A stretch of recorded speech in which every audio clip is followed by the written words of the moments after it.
it is loud. Oh shit.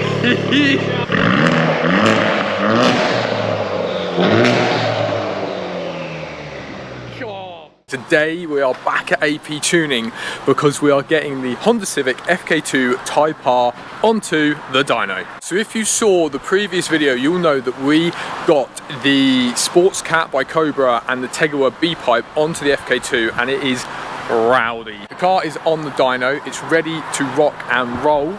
Gary's just got to tie it down and do all the good stuff, and then we're going to be going for some pulls. Now in terms of numbers, I would honestly be happy with 350 to 360. The car sounds amazing now. The kind of stock rev limiter has been taken off, I think, or assuming so from when Gary revved it a minute ago. So I think that's been taken off, and 350, 360 out of that is going to be amazing from what it was, which is 306 stock. I'm just looking forward to it having a bit more power, and it is front wheel drive, so we want to make sure we can hopefully put most of the power down. And like I say, this is the start of the build. Over time we might go for a bigger intercooler and get another remap done and stuff like that, but let's get it on the dyno, let's get it strapped down, and let's see what power she makes.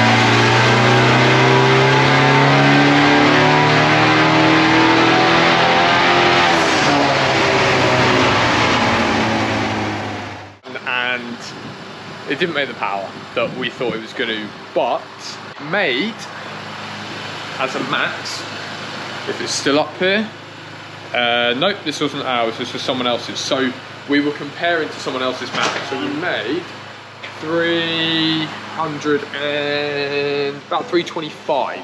So basically, as I've said already, with Gary, he's an Evo specialist, and unless he can tap into the ECU, which he doesn't have the data for because he's not bought that program for that car, because he's not a specialist in Honda, we're not going to be able to tap in any further. So I just got back from a drive with the car, and although it didn't make as much power as we thought it would, it still feels amazing. 325 horsepower through the front wheels, it sounds amazing. And for those who are wondering as well, the drone isn't really much there, I can't really notice it at all. There's a little bit, but it's not crazy. Like a lot of people say Tegawa B-Pipe and that Sports Cat's going to be so drony.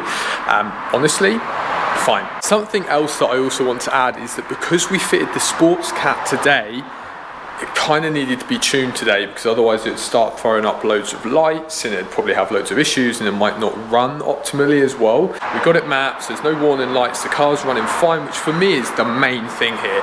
The car's running fine, and we've had a look and there are plenty of options, and the Hondata Drive Flash Pro, which we can get from Dream, if we get that, jailbreak the ECU, Gary takes full control of the boost and we'll be able to do a custom tune. What it also means is that when we do further mods to the car, so say we put an intercooler on, Gary will be able to tap in every single time we tweak the car with more performance parts. It means we can tune it again and again and again, because that Flash Pro that we've bought from Dream, that Hondata one, is custom to my car. So it's quite a good investment long term, but today was a great learning curve to find that out and see where we go in the future with the build. After a drive home and me feeling a little bit disappointed, and honestly just being like, let's just give it all up, sell the cars, not do YouTube anymore, this, that and the other, just because you get frustrated because you kind of get your hopes up, I've got in and I've taken some time to do some research. The tune today was done on a Dyno Dynamics dynometer, or just we're going to say a Dyno Dynamics dyno, and for some people this is known as the Heartbreaker dyno. And there's a company called Horsham Developments, and they've actually got a calculator on their website where you can put in your numbers from, say, DynoJet or Dyno Dynamics dyno like we used, and it will give you comparison numbers to what other dynos might show up. So for example, when I put in my numbers for what we made today, which was 325 brake horsepower and around 375 foot-pounds of torque, on that calculator it shows that Dynojet will make like 375 to 380 brake horsepower, which is kind of what I was maybe thinking we might make, or somewhere nearer to that number. And it's just because of the variance in different dynos that this can happen. Now, what I then went and done was actually put a message into an FK2 forum on Facebook, into a few groups, and there was a lad on there who actually responded to me and said he took his stock FK2 Type R to a Dyno Dynamics dyno, put it on there, and it made 276 brake horsepower, when Honda say that these cars from factory will make 306 brake horsepower. So he's had a 30 brake horsepower loss on the Dyno Dynamics dyno. Now, I also had a lovely guy called Mark who has an FK2 reach out to me, and he said, let's have a look at your graph. And what he said is that my BHP to what my foot-pounds of torque is just seems a bit off, and Gary said he totally agrees. He said the BHP seems low compared to what my foot-pounds of torque is, because for example my Evo is running like 395 brake horsepower and around 370 foot-pounds of torque, whereas the Civic's running 375 foot-pounds of torque, so around 500 newton meters, but it's only making 325 BHP. So there are two things that we're going to do. Gary is going to go back to, I think it's Evolution Chips, who basically done the map on the chip, so it's a file. So this tune isn't where Gary was able to like tap into the ECU, jailbreak it and take over, okay? And I know that, okay? It's something that I knew and it's something that I was going for, okay? And the second thing that I'm gonna do, okay, is gonna bring you guys more content, because what I'm planning now is to take the FK2 to a different brand of dyno, so Dynojet anything, and get someone to just do me some pulls on their dyno so we can see what it makes, and then we can compare that dyno to the one at Gary's, which is obviously the Dyno Dynamics dyno, which is what we use today. Now, the idea behind doing this is to get as much info as we can.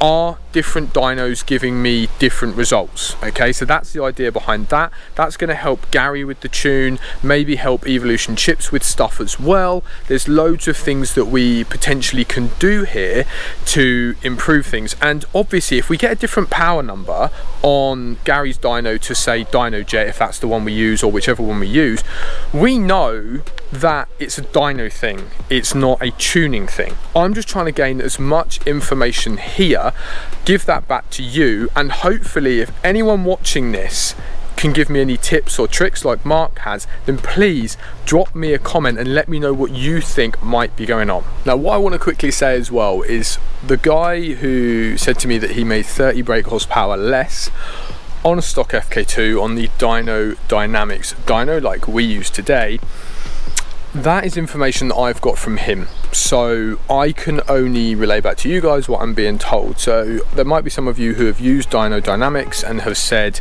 that my tune went perfect, I made 400 brake and my torque was great and the car feels amazing, which is amazing because, like I say, I know that Dream used them. But this is all part of the build and the experiment we're doing with my FK2, and it's just going to be interesting to see the process over time. So I'm not saying that the Dyno Dynamics is always the heartbreaker, but it is known for being that, and that is its nickname sometimes. So like I say, it's going to be a process to see what happens and where we go from here. So like I say, if anyone has any ideas on what we could need to look at, then that'd be great. Let me know, drop that in the comments box. And I'm going to be sticking with Gary as my tuner. Look, he looks after my Evo, does an amazing job. I knew we were just basically sending off a file and getting it kind of just the map done, and then obviously getting it uploaded, and then Gary was just going to do the dyno runs on the dyno. We now need to see, is the map perfect and it's just a difference between dynos? Is it that the map needs changing? There's loads of things that we can do here. Give us a wave. So it's Cassim's birthday and he's got this from Nana and Papa, which is absolutely amazing. So it's put a smile on my face after a good day with the noise and how the car now sounds, but also we didn't make the power we want, but learning curve and we can move forward. So I'm going to go and enjoy the rest of Cass's birthday with him. He's having a whale of a time in his new car. soft top, he's only 2 and he's already having a midlife crisis. But let me know what you thought of the video. Like, comment, share, subscribe. Until next time, when we see you in the next one, peace out.